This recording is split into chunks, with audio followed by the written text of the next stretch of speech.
మిత్రులారా, ఇవాళ మీ కాలేజీలో జరుగుతున్న ఈ సెమినార్ రెండు విషయాలని ఆధారం చేసుకొని జరుగుతున్నది. ఒకటి, అంతరించిపోతున్న జానపద కళల్ని మనం పరిరక్షించుకోవాలని. రెండవది సందర్భం ఏంటి అంటే కాళోజీ నారాయణరావు.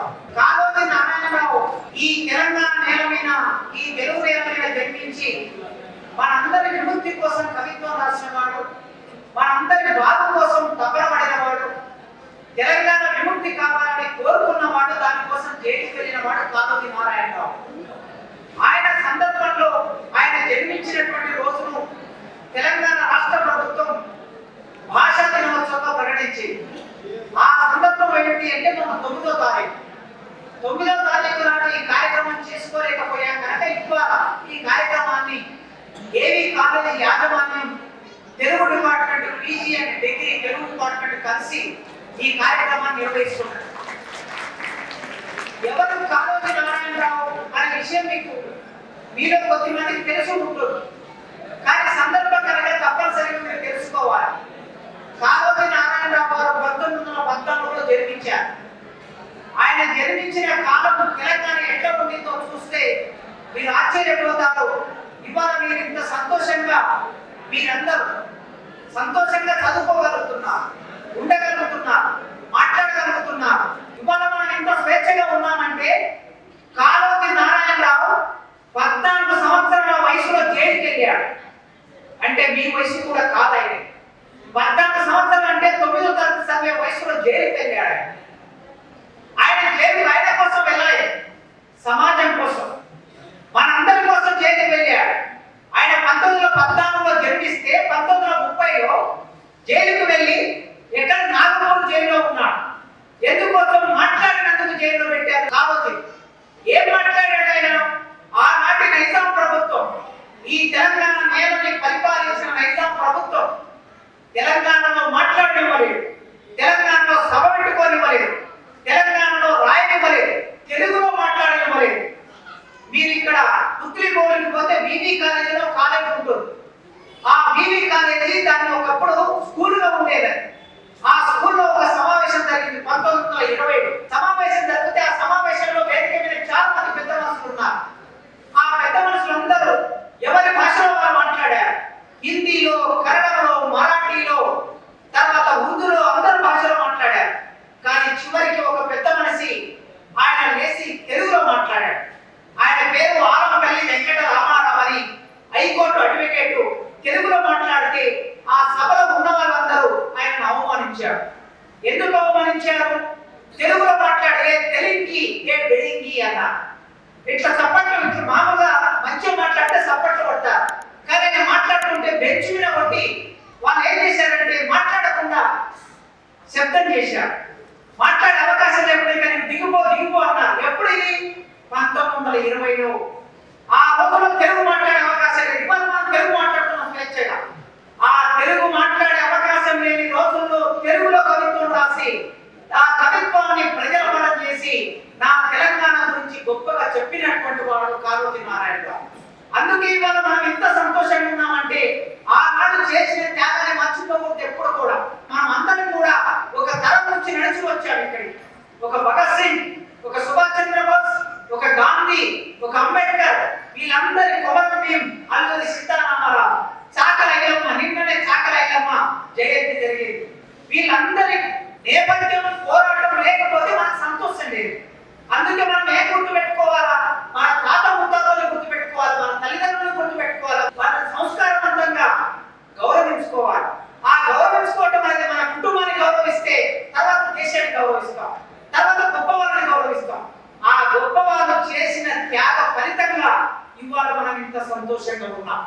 నేను ఈ ఏబీ కాలేజీలో ఇక్కడ నిలబడి తెలుగులో ఎంత మాట్లాడగలుగుతున్నానంటే వాళ్ళు చేసిన పోరాటమే. వరంగల్లో ఇవాళ గణేష్ విగ్రహాలు, మీరు ఇంటికి విగ్రహాలు పెట్టుకున్నారు, చాలా మంది పెట్టారు, కానీ ఆ రోజు గణేష్ విగ్రహాలు పెట్టుకునే అవకాశం లేదు తెలంగాణ నేల మీద. వరంగల్ పట్టణంలో ఒక సభ జరిగితే అక్కడ గణేష్ విగ్రహం పెట్టుకోవాలనుకుంటే ఆనాటి ప్రభుత్వం పర్మిషన్ ఇవ్వలేదు. పర్మిషన్ ఇవ్వకపోతే కాళోజీ నారాయణరావు ఆ సభలోకి వచ్చి మేము విగ్రహం పెడతాం, ఎవరేం చేస్తారో చూస్తామని వరంగల్ మొత్తం ర్యాలీ చేసి చిన్న పిల్లవాడు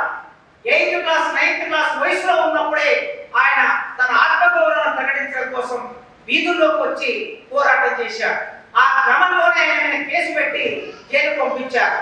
అందుకే కాళోజీ నారాయణరావు తల్లికి మరాఠీ వస్తుంది, తల్లికి హిందీ వస్తుంది, తండ్రికి తెలుగు వస్తుంది, ఉర్దూ వస్తుంది. ఒకే కుటుంబంలో 4 భాషలు వచ్చిన కుటుంబంలో కాళోజీ నారాయణరావు జన్మించాడు. కనుక ఆయనకు 4 భాషలు వచ్చు. తల్లికి వచ్చే మరాఠీ, హిందీ, తండ్రికి వచ్చే ఉర్దూ, తెలుగు. ఈ 4 భాషలను చిన్నప్పుడు నేర్చుకున్నాడు. కానీ ఈ సమాజంలో ఉండే ఈ సమస్యని ఉర్దూ మాట్లాడే వాళ్ళు ఎంతమంది? 14% ఉర్దూ మాట్లాడేవారు ఆ రోజుల్లో. 14% ఉర్దూ మాట్లాడితే అధికార భాష ఏమిటి? ఉర్దూ అధికార భాష. కానీ 70% మాట్లాడే తెలుగు, 72% మాట్లాడే తెలుగు ఆనాడు అధికార భాష కాకుండా పోయి తెలుగులో చదువుకునే అవకాశం లేదు. నారాయణ రెడ్డి గారు, కాళోజీ గారు, వ్యాసరెడ్డి గారు వీళ్ళందరూ ఉర్దూలో చదువుకున్నారు. ఉర్దూలో చదువుకొని తెలుగులో కవిత్వం రాసే ప్రయత్నం చేశారు. నిజంగా వాళ్ళు ఒకవేళ తెలుగులోనే చదువుకొని ఉంటే తెలుగు కవిత్వం ఎంత గొప్పగా రాసేవారో మనం ఊహించలేదు. అంటే ఉర్దూలో చదువుకొని ఎంత గొప్ప తెలుగు కవిత్వం రాశారు. ఇవాళ మీరు తెలుగులో చదువుకోవచ్చు, ఇంగ్లీష్లో చదువుకోవచ్చు, హిందీలో చదువుకోవచ్చు, మీకు స్వేచ్ఛ ఉంది.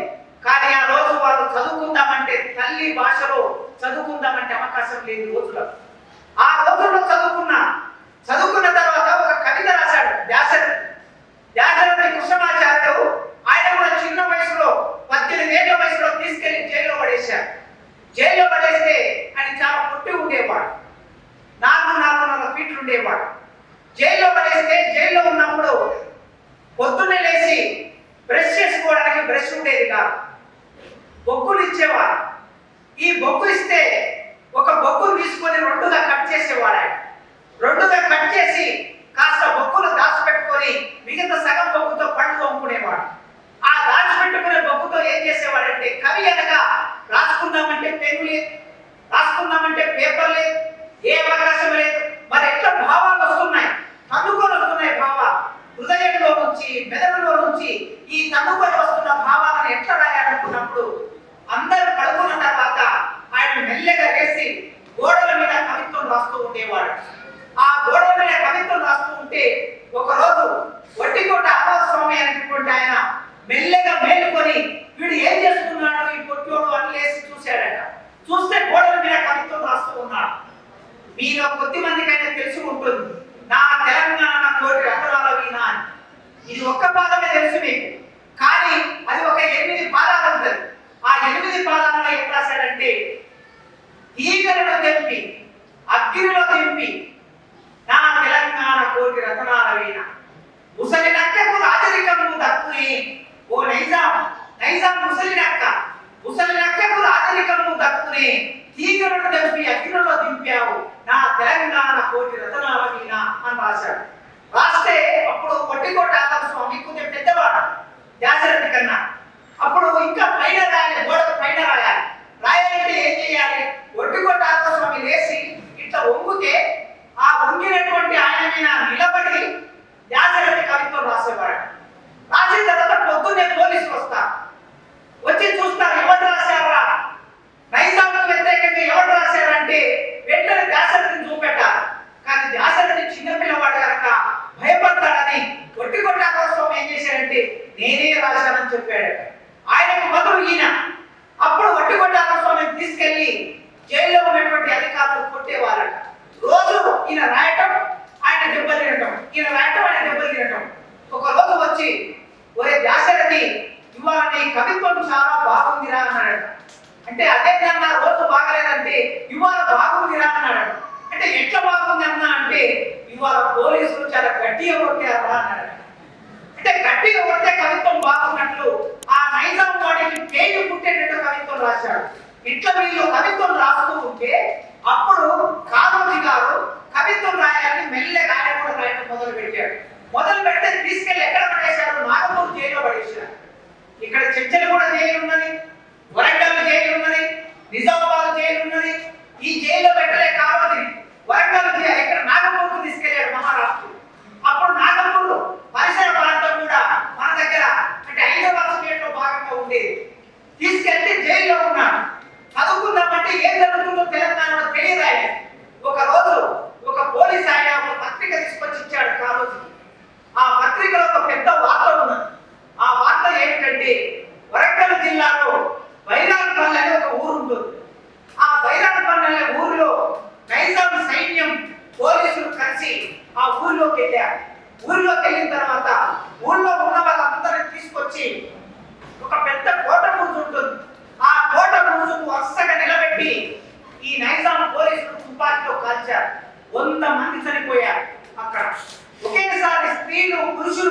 మంది అక్కడ చనిపోతే అది చిన్న వార్త హిందీ పత్రికలో వచ్చిందట. ఆ పత్రిక చదివినటువంటి కాళోజీ ఆ జైల్లో ఉండి కవిత రాశాడు. అక్కడి నుంచే రాశాడు కవిత. ఆ కవిత ఏం రాశాడంటే, మానవ హక్కులను మర్చిపోకుండా గుర్తించుకోవాలి. ఎవరు? నైజాం సైన్యం, నైజాం పోలీసులు.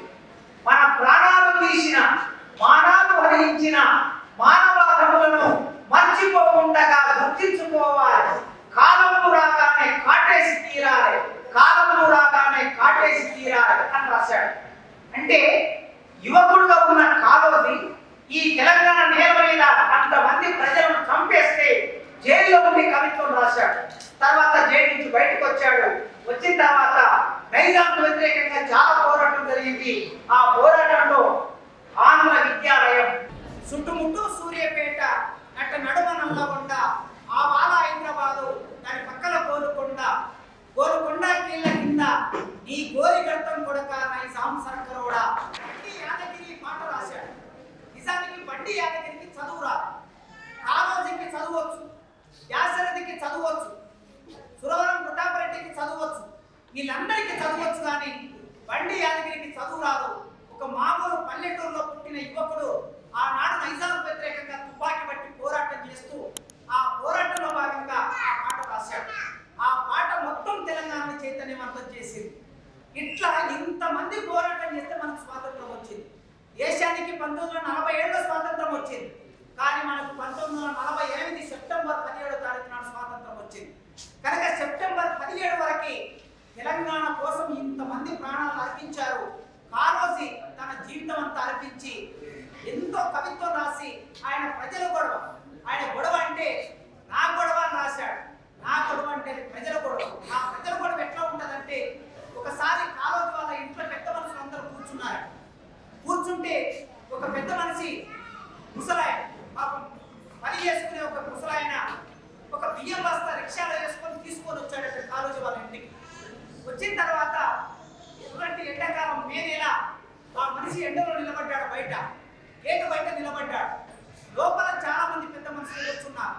కాళోజీ గారు, వరవర్రావు గారు, నవీన్ గారు, ఇట్లా చాలా మంది కూర్చొని మాట్లాడుకుంటున్నారు ఏదో సాహిత్యం గురించి. అప్పుడు ఈ పెద్ద మనిషి బయట ఉన్నటువంటి ఆయన ఒక మాట అన్నాడట, సార్ ఎవరైనా లోపల మనుషులు ఉంటే పంపించండి సార్ అన్నాడట. అంటే అప్పుడు కాళోజీ లేచి, ఏమిరా నేను మనిషి లేక కనిపిస్తలేనా నేను అన్నాడు. అంటే ఆ రిక్షా తీసుకొచ్చిన ఆయన, సార్ మనుషులు అంటే బియ్యం బస్తా దింపే మనుషులు కావాలి సార్ నాకు అన్నాడు. అంటే ఆ బియ్యం బస్తా దింపే మనుషులు కావాలి అన్నప్పుడు వెంటనే కాళోజీ, ఎవరు బియ్యం బస్తా దింపే మనుషులు అంటే శ్రమజీవులు, మన మీ తల్లిదండ్రులు శ్రమ చేసే వాళ్ళు బియ్యం బస్తా దింపేవాళ్ళు. అప్పుడు ఆయన రాశాడు, ఒక కవిగా స్పందించాడు. వరం మీద నడిచినప్పుడు, వంగి నాట్లు వేసినప్పుడు, కొడవలెత్తి కోసినప్పుడు, మోపులెత్తి మోసినప్పుడు, కుప్ప కొట్టినప్పుడు, తూర్పాల పట్టినప్పుడు, ఈ భూమి కడుపులో కళ్ళు పెట్టి నల్లని మట్టి నుంచి మల్లెపూ లాంటి వెతుకులు తీసేవాళ్ళు మనుషులు అని గద్దారు రాశాడు. అట్లాంటి వాళ్ళ మనుషులు అంటే మనం అందరం రోజు భోజనం చేస్తాం. కానీ శ్రమ చేసే మన తల్లిదండ్రులు, రోడ్డు ఊడ్చే వాళ్ళు ఉంటారు, ఇల్లు శుభ్రం చేసే వాళ్ళు ఉంటారు, ఇల్లు తుడిచే వాళ్ళు ఉంటారు, పంటలు పండించే వాళ్ళు ఉంటారు, బస్తాలు ఎత్తే వాళ్ళు ఉంటారు. వీళ్ళ గురించి మనం ఎవరం ఆలోచించాం. కనుక అక్కడ ఆ మనిషి బియ్యం బస్తా గురించి, బియ్యం బస్తాను దింపేవాడే మనిషి అంటే శ్రమ చేసేవాడే మనిషి అని అర్థం. చదువుకున్న వాళ్ళు, పెద్ద పెద్ద వాళ్ళు, నాయకులు వీళ్ళందరూ శ్రమ చేసేవాళ్ళు కాదు. అందుకోసమే కాళోజీ శ్రమజీవి కోసం కవిత్వం రాశాడు. ఆయన ఎంత హాయిగా ఉంటాడంటే, కాళోజీ క్లాస్మేట్ పివి నరసింహారావు గారు, ఈ దేశానికి ప్రధానమంత్రి పివి నరసింహారావు. పివి నరసింహారావు ప్రధానమంత్రి అయిన తర్వాత కాళోజీకి ఒక బహుమతి ఇవ్వాలనుకున్నాడు, ఒక బిరుదు ఇవ్వాలనుకున్నాడు. అయితే కాళోజీ ఏది వంటని తీసుకునే మనిషి కాదు, ఎవరి మాట వినే మనిషి కాదు, చాలా తిరుగుబాటు తత్వం ఉన్నవాడు. అప్పుడు పివి నరసింహారావు గారు వరంగల్ జిల్లా కలెక్టర్ ఫోన్ చేశాడు. ఫోన్ చేసి, సార్ మీరు ఒక్కసారి వెళ్ళి నేను కాళోజీ గారికి పద్మభూషణ్ అనే అవార్డు ఇవ్వదలుచుకున్నా, అయితే ఆయన పర్మిషన్ తీసుకోకుండా నేను ఇస్తే ఆయన తిరస్కరిస్తాడు, మీరు వెళ్ళి ఎట్లయితే సరే ఒప్పించాలి, నాతో మాట్లాడించాలి అన్నాడు. అంటే అప్పుడు వరంగల్ జిల్లా కలెక్టర్ కాళోజీ దగ్గరికి వెళ్ళాడు. వెళ్ళి, సార్ మీతో ప్రధానమంత్రి గారు ఫోన్లో మాట్లాడతారట సార్ అన్నాడు. అంటే సరే అని ఫోన్ కలిపారు. అప్పుడు సెల్ ఫోన్ లేవు, ల్యాండ్ లైన్ ఫోన్. ఫోన్ కలిపిన తర్వాత పివి నరసింహారావు కాలొచ్చి ఎలా ఉన్నావు అన్నాడు. అన్న తర్వాత వాళ్ళ యోగక్షేమాలు మాట్లాడుకున్నాక నాకు నువ్వు ఒక మాట ఇవ్వాలి అన్నాడట పివి నరసింహారావు, దేశ ప్రధానమంత్రి.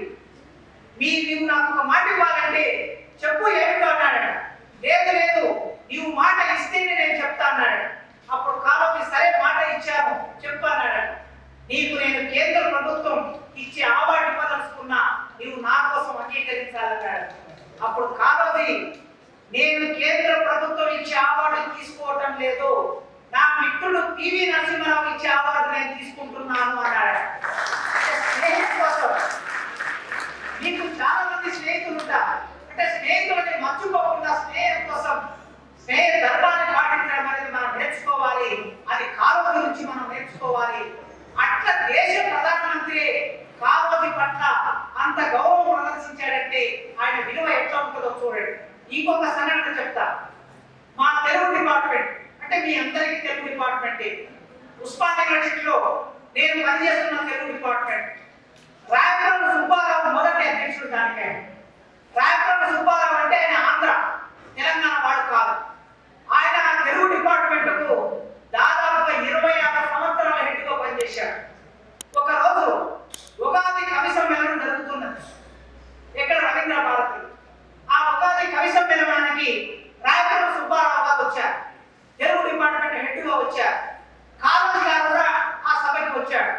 వచ్చిన తర్వాత మా వైస్ ఛాన్సలర్ అప్పుడు ఈయన రాయపురం సుబ్బారావు గారిని అడిగాడు, ఏమండి ఈయన పేరు కాలోజీ గారు మీకు తెలుసు కదా అన్నాడు. ఎవరిని? రాయపురం సుబ్బారావు గారు. అంటే రాయపురం సుబ్బారావు తెలిసి తెలియనట్టు అంజాన్ని కొడతారని అంటారు కదా, అంజాన్ని కొట్టాడు. కొడితే అప్పుడు కాలోజీకి ఆత్మగౌరవం దెబ్బతిన్నది. దెబ్బతిన్న తర్వాత కవి సమ్మేళనం మొదలైంది. రాయపురం సుబ్బారావు అధ్యక్షుడు. కాలోజీ కవిత చదవాలి, వెళ్ళి కవిత తీసుకున్నాడు, చదవడం మొదలు పెట్టాడు. ఏమని మొదలు పెట్టాడు తెలుసా? వ్యంగ్యం. ఇదే తిండి ఎవరిదే కోయిల. ఇక్కడ కోయిల అని కథ తీసుకున్నాడు. అది ఉగాది పండుగ కనుక కోయిల. రాయపురం సుబ్బారావు ఉద్దేశించి ఇదే తిండి ఎవరిదే కోయిల అంటే రాయపురం సుబ్బారావు ఎవరి తిండి తింటున్నాడు? తెలంగాణ తిండి తింటున్నాడు. ఇదే తిండి ఎవరిదే కోయిల, పాడు పాట ఎవరిదే కోయిల. ఎవరి పాట పాడుతున్నాడు? నైజాం సపోర్ట్ చేస్తున్నాడు ఆయన. కాలోజీ ఎవరికి వ్యతిరేకంగా పోరాటం చేస్తున్నాడు? నైజాంకు వ్యతిరేకంగా. రాయపురం నైజాం సపోర్ట్ చేస్తున్నాడు. అందుకే తినే తిండి ఎవరిదే కోయిల, వాడే పాట ఎవరిదే కోయిల, కుప్ప కాడ కావలి పెడితే కట్టలు తప్పదీస్తివి, తిండే తిండి ఎవరిదే కోయిల, ఆడే పాట ఎవరిదే కోయిల. అక్కడ రాయపురం సుబ్బారావు ఉన్నాడా, ప్రధానమంత్రి ఉన్నాడా, ముఖ్యమంత్రి ఉన్నాడా అనే విషయం అనవసరమైన. ఆయన ఆత్మగౌరవం దెబ్బతింటే ఎంతటి వాడినైనా సరే సహించే మనిషి కాదు, సహించే తత్వం కాదు. మన ఉమ్మడి ఆంధ్రప్రదేశ్కి జలగం వెంకటరావు ముఖ్యమంత్రిగా పనిచేశాడు. ఆ జలగం వెంకటరావు చాలా దుర్మార్గంగా తెలంగాణ ఉద్యమాన్ని అణచివేశాడు. 370 మంది తెలంగాణ బిడ్డలు మన ముందు తరాలు 1969లో చచ్చిపోయారు. దానికి కారణం జలగం వెంకటరావు ఒక కారణం. ఆ జలగం వెంకటరావు వ్యతిరేకంగా ముఖ్యమంత్రి అయిన తర్వాత ఓరోరి జలగం వెంకటలప్పి అని కవిత రాశాడు. ఓరోరి జలగం వెంకటలప్పి అంటే ముఖ్యమంత్రిని తిట్టడానికి ఎవరు ముందుకు రారు, సాహసించరు. కానీ కాలోజీ సాహసించాడు. ఇట్లా చెప్పుకుంటూ పోతే కాలోజీ తన జీవితంలో తిరుగుబాటు తత్వాన్ని తెలంగాణకు నేర్పించాడు. జయప్రకాశ్ నారాయణ అనే ఒక పెద్ద మనిషి చనిపోయినప్పుడు ఒక కవిత రాశాడు. పుట్టుకని సావుని, పుట్టుకని సావుని, బతుకంతా దేశానిది అని రాశాడు. మనిషి ఎవరైనా సరే పుట్టుక మన చేతుల్లో ఉండదు, కానీ చావు మన చేతుల్లోనే ఉంటుంది. అంటే చావు మన చేతుల్లో ఉంటుందంటే ఎప్పుడు చనిపోవాలనేది మన చేతుల్లో ఉండదు. ఎట్లా చనిపోవాలా, ఎవరి కోసం చనిపోవాలనేది మన చేతుల్లో ఉంటుంది. ఎవరి కోసం చనిపోవాలనుకుంటే దేశం కోసం చనిపోవాలి, ప్రజల కోసం చనిపోవాలి. అందుకే పుట్టుక నీది, చావు నీది, బతుకంతా దేశాన్ని. దేశం కోసం జయప్రకాష్ నారాయణ జీవించాడు. ఇందిరాగాంధీకి వ్యతిరేకంగా పోరాటం చేశాడు, జైలుకు వెళ్ళాడు, చనిపోయాడు. ఈ కవితని మనం దానికి అసలు తిరిగేసి కాళోజీ నారాయణరావుకి అన్వయం చేస్తే ఖచ్చితంగా కాళోజీ నారాయణరావు పుట్టుక నీది, చావు నీది, బతుకంతా ఈ దేశానికి కాళోజీ నారాయణరావు అని మనం చెప్పవచ్చు. అట్లాంటి గొప్ప జీవితం జీవించే కాళోజీ నారాయణరావు ఇవాళ మన ముందు లేడు. 2002లో చనిపోయాడు. తెలంగాణ కోసం పోరాటం చేశాడు. తెలంగాణ వచ్చిన తర్వాత ఆయన లేడు. కానీ ఆయన ఆశయాలు మన దగ్గర ఉన్నాయి. మీరు విద్యార్థులుగా ఆయన ఆశయాలని, కవిత్వాన్ని చదవండి, ఆయన రచనలు చదవండి, నా కూడా కవిత్వాన్ని చదవండి, కథలు రాశాడు, కథలు చదవండి. చదవడం మూలంగా మీకు ఏమొస్తుందంటే మానవీయత వస్తుంది. మనిషిని ఎట్లా గౌరవించాలో తెలుస్తుంది, సమాజాన్ని ఎట్లా అర్థం చేసుకోవాలో తెలుస్తుంది. మీరు ఏ సబ్జెక్ట్లోనైనా సరే, కెమిస్ట్రీ, ఫిజిక్స్, మ్యాథ్స్, ఇవి కేవలం శాస్త్రాలు మాత్రమే. ఇవి సమాజం గురించి చెప్పవు, మనుషుల గురించి చెప్పవు, ప్రేమ గురించి చెప్పవు. కేవలం సాహిత్యం మాత్రమే మనిషి గురించి చెప్తుంది. మీ అమ్మ మీద మీరు కవిత్వం రాయాలంటే, తల్లి గొప్పతనం రాయాలంటే మీరు సాహిత్యంలోనే రాయాలి. ఇంగ్లీష్, హిందీ, తెలుగు, ఉర్దూ ఏదైనా సరే మీకు వచ్చిన భాషలో. కనుక భాష చదువుకుంటే మానవీయత పెరుగుతుంది. ఒక రాశాడు, ఒక అబ్బాయి వాళ్ళ ప్రియురాల గురించి రాశాడు. ప్రియా, నిన్ను పల్సర్ మీద తిప్పాలని ఉంది. ప్రియా, నిన్ను పల్సర్ మీద తిప్పాలని ఉంది, కానీ నాకు అల్సర్ ఉంది అని రాశాడు. అంటే ఇక్కడ ఏం చెప్తున్నాడు? పేదరికం చెప్తున్నాడు. నేను పేదవాడిని అంటే పేదవాడిని డైరెక్ట్ చెప్పడం లేదు, ఇండైరెక్ట్ గా నాకు అల్సర్ ఉంది అంటే సమయానికి తిండి తినలేను, సమయానికి తిండి తినలేనంటే నేను పేదవాడిని, నేను అల్సర్ మీద తిప్పాలని కోరిక ఉంది, కానీ నా దగ్గర డబ్బులు లేవు. ఇది మీరు ఎకనామిక్స్ లో చెప్తారా, సివిక్స్ లో చెప్తారా, పొలిటికల్ సైన్స్ లో చెప్తారా, కెమిస్ట్రీ లో చెప్తారా, ఫిజిక్స్ లో చెప్తారా? చెప్పలేదు. తెలుగులోనే చెప్పగలరు. ప్రియురాలికి కవిత్వం రాయాలన్నా, ప్రియుడికి కవిత్వం రాయాలన్నా, తల్లి గురించి రాయాలన్నా, తండ్రి గురించి రాయాలన్నా, దేశం గురించి రాయాలన్నా, మీ గురువుల గురించి రాయాలన్నా కేవలం సాహిత్యమే. సాహిత్యం కాసేపు చదువుకుంటే, సాహిత్యం అంటే చదువొచ్చిన వాళ్ళు రాసేదే సాహిత్యం అనుకుంటారేమో. కాదు కాదు. ఇదో ఇక్కడ మన ముందు ముగ్గురు కూర్చున్నారు, కింద చేతులు పట్టుకొని పద్మభూషణ్ అవార్డు పొందినటువంటి పెద్ద మనిషి వేదిక మీద ఉన్నారు. వీళ్ళకు చదువు రాదు, కానీ అద్భుతంగా సాహిత్యాన్ని వాళ్ళు సృష్టిస్తారు, గొప్ప సాహిత్యాన్ని సృష్టిస్తారు. దాదాపు డిగ్రీ చేశాడు, పిహెచ్డి చేశాడు. ఆయన పాటలు పాడతారు, కానీ ఏ డిగ్రీ చేయకుండా వీళ్ళు పాటలు పాడతారు. మా ప్రాంతం అంటే నాగర్ జిల్లాలో కొల్లాపూర్ ప్రాంతంలో అక్కడ మీరా సాబ్ అని ఒక జానపద హీరో ఉంటాడు. ఆ మీరా సాబ్ అనే జానపద హీరో గురించి మా ప్రాంతంలో ఈ మధ్య కాలంలో కేంద్ర రాష్ట్ర అవార్డు ఎన్నో పొందినటువంటి మొగిలయ్య, చిన్నప్పుడు మొగిలయ్య మామూలే. ఆ మొగిలయ్య పాడుతుంటే నేను ఇంత ఉన్నప్పుడు ఆయన పాట వినేది. ఏం పాడేవాడంటే, పాదోగల్లు కిల్లామైన పండినాడు మియాసాబ్, లేవావయ్య మియాసాబు, లేవావయ్య మియాసాబ్, పాదోగంటి కిల్లామైన పండినాడు మియాసాబ్. ఈ పాట ఆయన మాట్లాడు. ఆయన చదువు రాదు కనుక సాహిత్యం అనేది చదువు రాని వాళ్ళు కూడా సృష్టిస్తారు. శాంతినగర్ ప్రాంతంలో పండుగల సాయన ఉన్నారు. పండుగల సాయన మీద కథ ఉన్నది. పెద్దోన్ని కొట్టిండు, ఉన్నోన్ని కొట్టిండు, లేనోన్ని కట్టిండు, పండుగల సాయన అని ఆయన ఒక 5-6 గంటలు కథ చెప్తూ ఉంటాడు. ఎట్లొచ్చింది వాళ్ళకి? మా నాన్న చిన్నప్పుడు గుట్టుక కొట్టుకుంటూ నన్ను గుట్టుక మీద కూర్చోబెట్టేది. మీలో గుట్టుక ఎంతమంది తెలుసు నాకు తెలియదు. ఎండాకాలం భూమిని అంతా చదువు చేసేటప్పుడు గుట్టుక కొడతారు. ఆ గుట్టుక మీద కూర్చోబెట్టి గుట్టుక కొడుతూ ఉంటే కొద్దిసేపు అయ్యాక నిద్ర వస్తుంది. కాస్త మనం నిద్రపోతుంటే మా నాన్న పాట పాడుతూ ఉండేవాడు. ఆ పాటలు ఇప్పటికీ నాకు గుర్తు. మా నాన్న చదువు రాదు. ఆ పాట ప్రేమకు సంబంధించిన పాట. ఏం పాట? వాదులో కోరేరు మెడ నిండా తాయెత్తు, ఒంగొంగి స్నానాలు చేస్తుంటే మాదిగా, ఒలుపు నిలుపలేక వస్తీన మాదిగా. ఒలుపు అంటే ప్రేమ. వాదులో కోరేరు మెడ నిండా తాయెత్తు, ఒంగొంగి స్నానాలు చేస్తుంటే మాదిగా, ఒలుపు నిలుపలేక వస్తీన మాదిగా. నిన్ను ప్రేమించి నీ దగ్గరికి వచ్చాడు, కానీ సమాజం ఎట్లుందంటే ఎగుడు దిగులు ఉంది సమాజం. ఈ అమ్మాయిది ఎక్కువ కులం, ఈ అమ్మాయి రెడ్డి కులం. ఆ అతను మాదిగ కులం కనుక ఈ సమస్యను చెప్పాలి. నేను ప్రేమించి వచ్చాను, కానీ నీళ్ళ వంటి కులము నీదిర మాదిగ. నీవు తక్కువ నేను ఎక్కువ అని చెప్తే కవిత్వం కాదని. కవిత్వం కావాలంటే ఏం చేయాలి? మీరు చదువుకుంటారా? ఉపమాన అలంకారం ఉంటుంది, రూపక అలంకారం ఉంటుంది. ఉపమాన రూపక అలంకారాన్ని తీసుకొస్తే కవిత్వం అవుతుంది. అందుకే ఆమె ఏం చేసింది?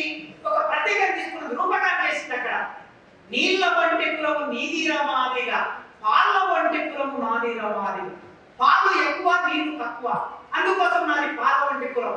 అయినా నీ మీద ప్రేమ ఉన్నది చెప్పి రమ్మని చెప్పింది. ఆ రమ్మని చెప్పిన విషయాన్ని ఎట్లా రమ్మన్నదో చూడండి. ఒక కవిత్వం ఎట్లా చేశాడు. నా ఇంటి ముందాల ఎద్దుల కొట్టము, ఎద్దుల కొట్టములో గజ్జెల మంచం, గజ్జెల మంచములో పక్కన బాలుడు క్యాబు అనకుండా వచ్చన్న ఓరా ఓ మాది కానీ ఒక వర్ణన చేసింది. మా ఇంటి దగ్గరికి రా అని చెప్పొచ్చు నేరుగా, అట్లా చెప్తే కవిత్వం కాదు. వర్ణన చేసింది. ఏ వర్ణన చేసింది? నా ఇంటి ముందర ఎద్దుల కొట్టము, ఎద్దుల కొట్టములో గజ్జెల మంచము, గజ్జెల మంచములో పక్కన బాలుడు, ఒక బిడ్డ కూడా ఉన్నాడు ఆమె. పక్కన బాలుడు క్యాబు అనకుండా వచ్చన్న ఓరా ఓ మాది కానీ.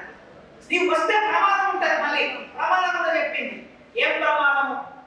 చిన్నేటి ఒడ్డున, పెద్దేటి ఒడ్డున, నట్టనడి ఒడ్డున నేల ఉయ్యాల, ఉక్కువి స్తంభాలు, ఉక్కువి స్తంభాలకి నూలువి పగ్గాలు, నూలువి పగ్గాలతో నిన్నిడిసి కొట్టంగా నీచింది శోకము నేను చూడలేను.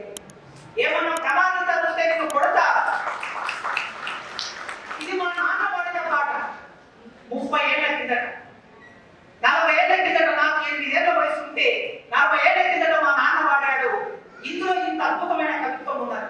కనుక చదువు రాని వాళ్ళు మన ముందు కూర్చున్న వాళ్ళు చాలా అద్భుతంగా వాళ్ళు కవిత్వాన్ని అందుతారు. వాళ్ళకి తెలుసు కవిత్వంలో ఉన్న నిర్మాణం ఏంటో తెలుసు. అందుకే జానపద కళలు, అంతరించిపోతున్న జానపద కళలు రకరకాల.